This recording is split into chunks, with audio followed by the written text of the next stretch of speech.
3 मार्च को होली का क्रम है, उस दिन ग्रहण है, इसलिए धुरंडी का जो कार्य है वो 4 मार्च को सभी लोग मनाएंगे। गर्भवती नारी का जब गर्भ रहता है और उस समय पर गर्भ में जब संतान रहती है और ग्रहण, चंद्र ग्रहण हो चाहे सूर्य ग्रहण हो, ग्रहण अगर पड़ता है तो परिवार में शास्त्रों में ऐसा वर्णन आता है कि गेरू, गेरू मतलब लाल चंदन। कौन सा चंदन? जम के बोलो जरा। लाल चंदन। ये गेरू तो बाद में आप लोगों ने उधर पे लगाना चालू करा, पर नियम ये है कि गर्भ में अगर बच्चा रहता है तो ग्रहण पड़ता है, चंद्र ग्रहण पड़े, सूर्य ग्रहण पड़े, तो जो नारी का गर्भ रहता है, भले वो 3 महीने का हो, 2 महीने का हो, 1 महीने का हो, 8 महीने का हो, 9 महीने का हो, 10 महीने का, नारी का अगर गर्भ है तो बुजुर्ग लोग भी कहते हैं, उनको ये भले नहीं मालूम होगा कि क्यों गेरू लगाते। गेरू नहीं, लाल चंदन की 3 रेखा नारी को अपने पेट पर खींच लेना चाहिए। क्या होता है तो कहा, बच्चा विपरीत पैदा नहीं होता, बच्चा स्वतंत्र स्वस्थ अच्छा पैदा होता है, सुखी पैदा। आप में से कितनी माताएं जो जानती हैं इस बात को? हाथ उठाओ जरा। जानती हैं सब कि जब गर्भ में बच्चा रहता है तो माताएं कह देती, सास कह देती, बेटा थोड़ा गेरू लगा लेना, पेट में थोड़ा सा गेरू लगा ले, थोड़ी सी मिट्टी लगा ले, थोड़ा सा कुछ पेट पर लगा ले, क्योंकि ग्रहण पड़ रहा है। क्यों? अगर ग्रहण पड़ी हुई संतान जन्म लेगी तो ये अपने ही धर्म का विरोध करेगी, सत्य का विरोध करेगी, गलत मार्ग पर चलेगी।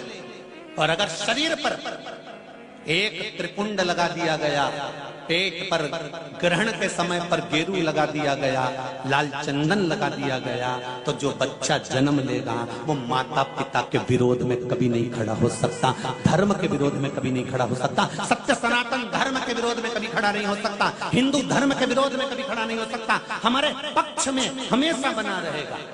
सनातन धर्म का कुल में पैदा होकर, सनातनी होकर, हिंदू धर्म में पैदा होकर भी अगर कोई हिंदू धर्म का विरोध करता है तो समझ लेना कि यह ग्रहण की औलाद पैदा हुआ है, ये साधारण नहीं है, ग्रहण से पैदा हुआ है। इसलिए सनातनियों का भी विरोध करने के लिए खड़ा हुआ।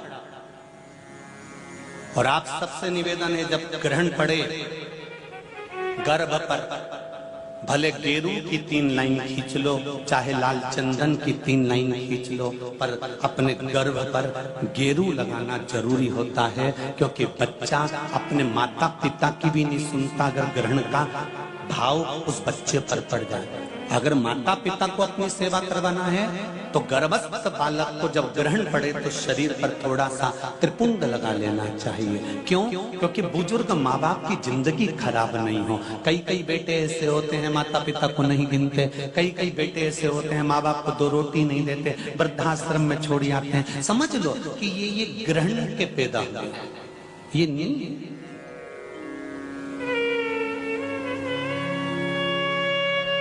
आप लोग जानते हैं ना माता, सत्यता में बोलो, जब ग्रहण का समय आता है तो आपने अपनी बहुओं को कहा कि नहीं कहा गेरू लगाने का? बोलो जरा, हाथ उठाओ, किस किस ने कहा ये बात? कहिए। आप लोगों को ध्यान में है, बुजुर्ग माताएं इस चीज को जानती हैं, रखिए।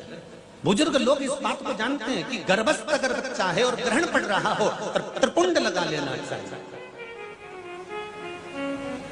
एक प्रश्न खड़ा हुआ था, गुरुजी गर्भ में जब बच्चा रहता है तो गर्भवती नारी को, वो प्रश्न कल का था, समय हो गया था इसलिए हम बता नहीं पाए, गर्भवती नारी को शंकर भगवान का पूजन गर्भवती नारी को कब तक करना चाहिए? गर्भ में अगर बच्चा रहता है तो गर्भवती नारी को शिव जी के शिवलिंग की पूजन कब तक करना चाहिए? पहले तो यह बताओ कि किसने कहा कि गर्भस्थ नारी को भगवान का पूजन ही नहीं करना चाहिए?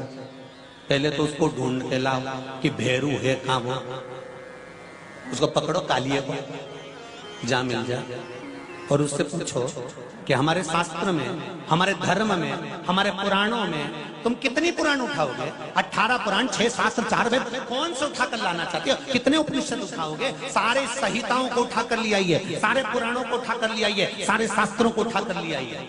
और अगर आपके पास में नहीं है तो सीहोर में आइए, कुबेरेश्वर धाम के लाइब्रेरी में बैठकर एक एक पुराण का अध्ययन कर कर जाइए, एक एक संहिता का अध्ययन कर कर जाइए, एक एक शास्त्र का अध्ययन कर कर जाइए। वहां सारी किताबें मिल जाएंगी आपको। आप पढ़ो और कौन सी पुराण में लिखा है हमको भी छाट कर बताओ कि गर्भवती नारी को शंकर का भजन नहीं करना चाहिए, गर्भवती नारी को शिव जी को नहीं छूना चाहिए। कहां लिखा है? यहां तो शिव महापुराण की कथा कहती है कि गर्भवती नारी जब भगवान शंकर को 1 लोटा पानी चढ़ाती है तो उसका बच्चे का बाल बांका नहीं हो सकता, बच्चा पूर्ण पैदा होता है, अस्वस्थ नहीं हो सकता, स्वस्थ होता। भस्म त्रिपुंड, और उस भस्म त्रिपुंड की रेखा और उस रेखा की जो भस्म है उसके माध्यम से शुगर और बीपी के लेवल को लाना। समझ लेना जरा अच्छे से। कथा कहीं अगर इधर उधर से निकल गई ना तो फिर गई।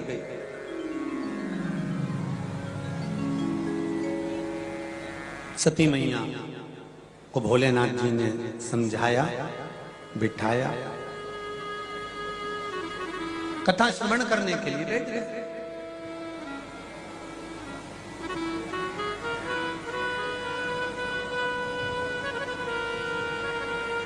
और जब कथा सुनने के लिए बैठे,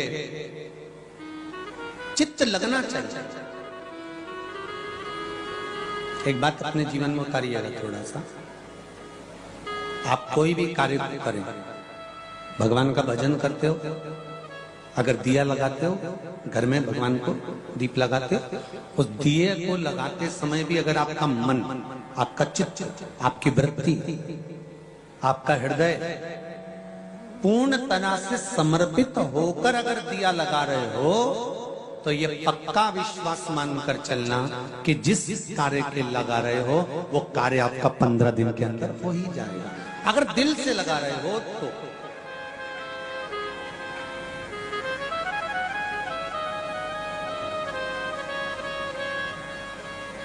विश्वास रखकर अगर दिया लगा रहे हो तो। और यदि विश्वास रखकर दिया नहीं लगाया गया तो तुम जिंदगी भर दीप लगाओ, उसका कोई फल नहीं, पूरे जीवन दीप लगाओ, पूरे जीवन।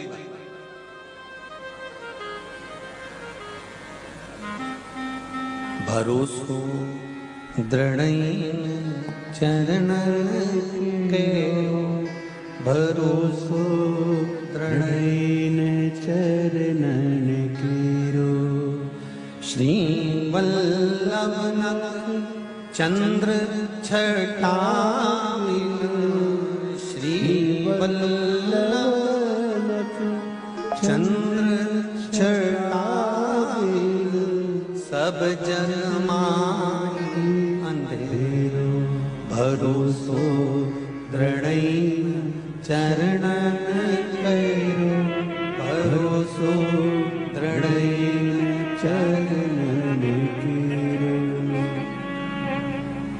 एक विश्वास,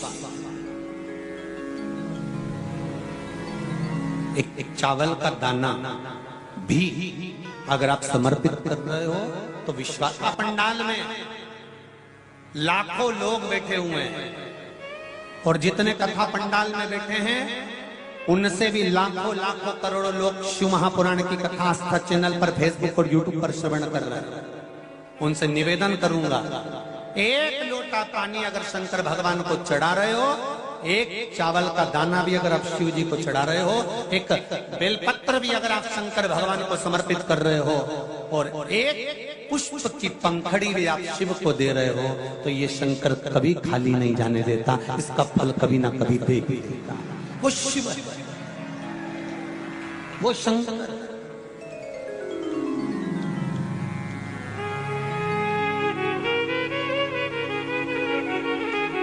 हाँ, शंकर के अनुकूल चल, शंकर से विपरीत नहीं चलना को।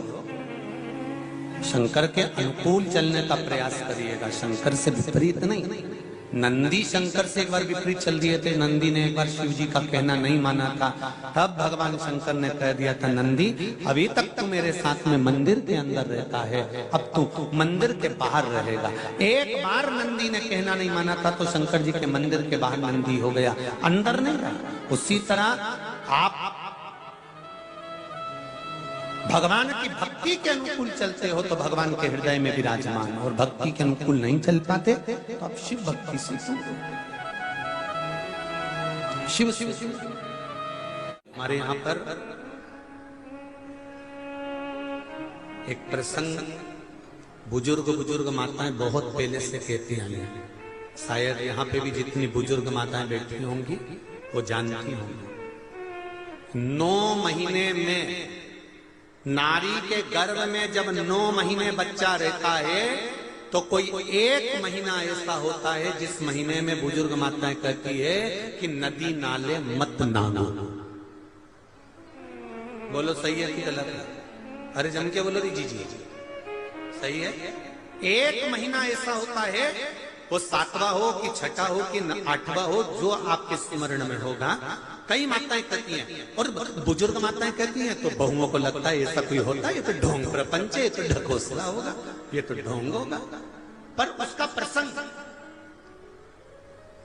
कई बहुओं ने माताओं से कहा होगा, ऐसा कोई होता है क्या कि मैं मायके नहीं जाऊं और ये वाले महीना, एक महीना 9 महीने में एक महीना मेरी माताओं के गर्भ के समय का ऐसा होता है कि जिस महीने में बुजुर्ग माताएं कह देती है कि इस महीने में तुम नदी नाले मत लांगो, अपने घर में रहो, स्वस्थ रहो, ना कहीं जाना ना कहीं आना।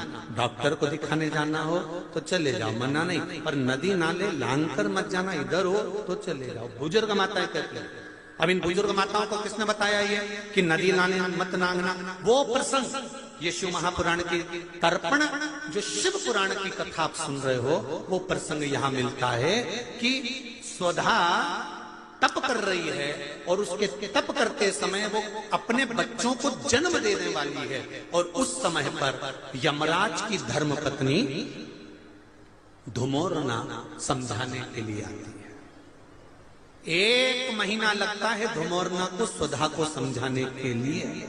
इसलिए हमारे यहाँ पर बुजुर्ग माताएं कहती है कि इस महीने में तो नदी नाले मत नांगना, क्योंकि यम की पत्नी आई है। जब गर्भस्थ बच्चा रहता है, जब गर्भ में संतान रहती है, गर्भ में जब औलाद रहती है, गर्भ में जब संतान रहती है, तो नारी के 9 महीने में से 1 महीना ऐसा निकलता है, बच्चा पूरी तरह से स्वस्थ होगा, धड़कन भी होगी, सब कुछ होगा, तुम भी अच्छे रहोगे, पर 9 महीने में 1 महीना कष्ट का तो जाता ही है, ये निश्चित है। क्यों? क्योंकि उस समय पर स्वधा के पास में धुमोरना यमराज की पत्नी आकर बैठी थी, जिस समय पर स्वधा अपने बच्चों को प्रकट कर रही थी, तब उस समय पर धुमोरना आकर विराजमान हो गई, यमराज की पत्नी आकर विराजमान। अब नई बहुएं तो इस बात पर विश्वास नहीं करती हैं, पर मुझे आश्चर्य इस बात का होता है कि बुजुर्ग माताएं कितनी विद्वान होगी पुराने समय की, कि उनको शिव महापुराण की ये संवाद धुमोरना का यमराज की पत्नी का किसने सुना होगा। और ये बुजुर्ग माताओं को भी मालूम, इनकी सास ने और उनकी भी सास ने और उनकी भी सास ने, मतलब सनातन हिंदू धर्म कितना पुराना सनातन धर्म है, जरा विचार करिए कि वो आज तक चले आया। अब उसको लोग ढोंग के ले, ढकोसला के ले, चाहे कुछ के ले। अब ये तो अब यहाँ बैठकर आप लोगों को कुछ शिव पुराण के, कुछ स्कंद पुराण के, कुछ पद्म पुराण के, कुछ अग्नि पुराण के, कुछ नर्मदा पुराण के कुछ उपाय यहाँ से बता दिए जाते हैं। अब उसमें लोग हमें टोटका वाला महाराज कहें, चाहे जो महाराज के, उनकी मर्जी। आग लगे बस्ती में, शिवर वाला रहे मस्ती, अपने को क्या करना उसमें, वो जो बोले बोलता रहे। शिव महापुराण की कथा कहती है, जन्म के बच्चा जब जन्म लेता है, जन्म के 1 महीने पहले अगर 1 लोटा जल शमी पत्र समर्पित कर शिव जी पर चढ़ा दिया जाता है तो नारी के गर्भ से जो बच्चा होता है वो कभी विकलांग नहीं हो सकता, मंदबुद्धि नहीं हो सकता, विवेकवान। नारी के गर्भ में संतान है, नारी के गर्भ में संतान। और एक बात और स्मरण रहे, नारी अगर गर्भस्थ बच्चा है और नारी को ऐसा लग रहा है कि ये जरूर कुछ परेशानी, कुछ कष्ट जीवन में आने वाला है, हो सकता है मेरे बच्चे को, शंका जो होती है उस समय पर भी स्वधा का स्मरण मूल हो जाता है, स्वधा का स्मरण। हम तो कहेंगे,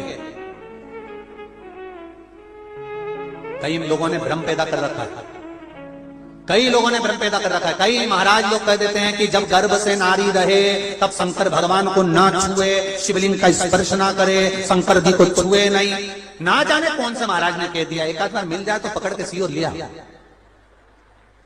जिसने कहा जब शिव महापुराण की कथा करिए, अकाल मृत्यु वो मरे जो काम करे चंडाल का, और काल उसका क्या बिगाड़े जो भक्त हो महाकाल का। जो शंकर का उपासक होता है, शंकर का स्पर्श करता है, शिवलिंग का मात्र स्मरण, केवल स्मरण, केवल स्पर्श करता है, तो कहा उसके कौटि कौटि पाप छिन्न हो जाता है। तो गर्भस्थ नारी, अरे भाई लिंगायत संप्रदाय का वर्णन हिंगोली से करा था, परली से करा था कि लिंगायत संप्रदाय में शिवलिंग को मानते हैं। बच्चा गर्भ से जन्म लेता है, मां जब तक बच्चे को दूध नहीं पिलाती, जब तक उसका गुरु मंत्र नहीं हो जाता, उसको लिंगायत संप्रदाय के संत आकर जब तक गुरु मंत्र नहीं दे देते तब तक नारी उसको दूध तक नहीं पिलाती। यहां तक वर्णन, विचार करिए जरा। तो फिर कौन ने कह दिया कि शंकर भगवान के शिवलिंग को छूना नहीं चाहिए, गर्भवती नारी को स्पर्श नहीं करना चाहिए? और कौन सी पुराण में लिखा है, कौन से शास्त्र में लिखा है? यहां शास्त्र कह रहा है, शिव महापुराण, स्कंद पुराण, लिंग पुराण, नर्मदा पुराण, पद्म पुराण वर्णन करती है। आप दिल से, हृदय से, चित्त से शंकर भगवान की आराधना कर सकते हो। हाँ, नारी अगर गर्भस्थ बालक है और उसको चिंता है, बहुत टेंशन है, और उसके साथ शिव की आराधना कर रही है, तो बाबा के ऊपर एक बेलपत्र भी अगर वो चढ़ा रही है चावल के दाने के साथ, तो ये निश्चित है कि स्वधा उसके गर्भ की रक्षा करती है और बच्चा समाप्त नहीं हो सकता, ये निश्चित है। स्वधा तप करी, साधना करी, और तप साधना कर कर स्वधा के सम्मुख में 3 बेटियां प्रकट हो गई हैं। वो 3 बेटी है महाराज, 3 बेटी प्रकट महाराज, मैना, धन्या और कला, ये 3 बेटियों का प्रागट्य सम्मुख में हो गया। आप देखेंगे कल की कथा में कि मैना, धन्या, कला, इन तीनों के नाम से जिसको स्वप्न में सांप दिखते हो, मरे हुए व्यक्ति नजर आते हो, या घर में बार बार घात आ रही होती है, तो पितरों की 3 लड़कियां, मैना, धन्या और कला, इन तीनों के नाम से पीपल के पत्ते की बंदरवा